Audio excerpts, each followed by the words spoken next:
hello မင်္ဂလာပါရှင်ရုံးကဒီနေ့ရာသီပေါ်မြန်သီးလေးကိုအိမ်မှာတောက်စားဖြစ်ခဲ့ပါတယ်ဒါကြောင့်မို့လို့တုံသီးလေးကိုပါတစ်ခါတည်းမျှဝေပြီးသွားခြင်းလို့ရုံးနဲ့တူဆုံးနေလိုက်ကြည့်ပေးကြပါအောင်နော်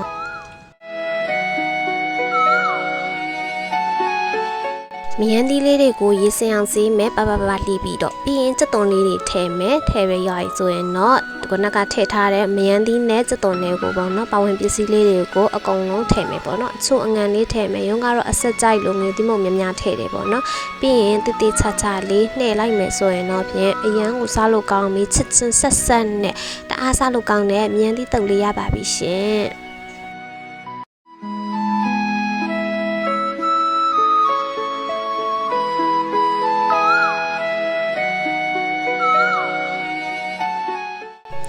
နေအောင်ကြည့်ရတဲ့ရုံးကတော့ထပ်ပြီးတော့တောင်စားကျင်လာပြီပေါ့နော်တရေတွေပြန်ကျလာပြီရှင်ချစ်တော်လေးတို့လည်းအိမ်မှာလှုပ်စားကြည့်ကြအောင်တော့အရန်လို့လဲစားအရန်စားလို့ကောင်းတယ်ဒီမြန်သီးတုပ်ကလေးရပါပြီရှင်ဘိုင်ဘိုင်နောက်ရက်ဒီမှာပြန်တွေ့မယ်ရှင်